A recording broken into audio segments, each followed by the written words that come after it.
নিরাপদ সড়কের দাবিতে 2018 সালে সড়কে নেমেছিলেন বিভিন্ন শিক্ষা প্রতিষ্ঠানের শিক্ষার্থীরা। সেই সময় সোশ্যাল মিডিয়ায় সরকার বিরোধী এক পোস্ট করার দায়ে গ্রেফতার করা হয়েছিল কাজী নওশাবা আহমেদকে। এরপর দীর্ঘদিন অভিনয়ও দেখা মিলল না তাকে। কোথায় ছিলেন, কিভাবে কেটেছে এই সময়গুলো, গ্রেফতারের আগে পরে কি হয়েছে, সেসব নিয়েই সম্প্রতি এক সাক্ষাৎকারে কথা বলেছেন তিনি।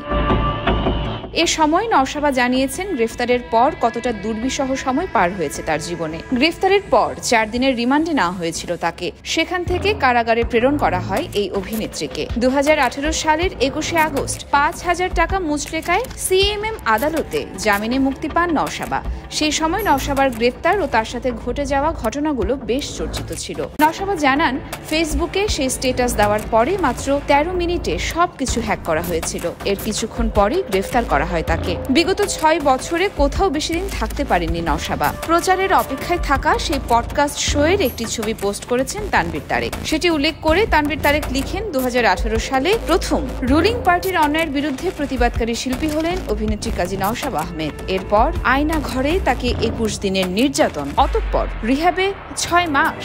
নিজের মেয়েকেই চিনতে পারত না নওশাবা। সেই সময় থেকে একমাত্র কন্যাকে নিয়ে গত 6 বছরে 20 বারের উপর বাসা বদলেছেন। কেউ বাসা ভাড়া দিতে চায়নি, ভেঙেছে সংসারও। নিজের বাড়িতে জায়গা হয়নি, কারণ ভাই ও আত্মীয়রা নিরাপদ মনে করেনি। বন্ধুর নামে বাসা ভাড়া নিয়ে বোরকা পরে ঢুকতেন, কোনো আপোষ করেননি। অনেক রকম অফার এসেছে, মামলা করেছেন আগেই, যা এখনো চলমান। গল্পগুলো আসছে। নওশাবার বিরুদ্ধে দায়ের করা মামলার অভিযোগে বলা হয়, নওশাবা নিজের ফেসবুক আইডি থেকে লাইভ ভিডিও প্রচার করে বলেন, আমি কাজী নওশাবা আহমেদ আপনাদের জানাতে চাই, একটু আগে জিগাতলায় আমাদের ছোট ভাইদের একজনের চোখ তুলে ফেলা হয়েছে এবং দুজনকে মেরে ফেলা হয়েছে। আপনারা সবাই প্লিজ ওদেরকে প্রোটেকশন দেন। বাচ্চাগুলো আনসেফড অবস্থায় আছে। প্লিজ আপনারা রাস্তায় নামুন। প্লিজ আপনারা রাস্তায় নামেন এবং ওদের প্রোটেকশন দেন। এটা আমার রিকোয়েস্ট। আমি এই দেশের একজন মানুষ, নাগরিক হিসেবে আপনাদের কাছে রিকোয়েস্ট করছি। জিগাতলায় একটু আগে একটি স্কুলের একটি ছেলের চোখ তুলে ফেলা হয়েছে এবং দুজনকে মেরে ফেলা হয়েছে। একটু আগে ওদেরকে অ্যাটাক করা হয়েছে। ছাত্রলীগের ছেলেরা সেটা করেছে।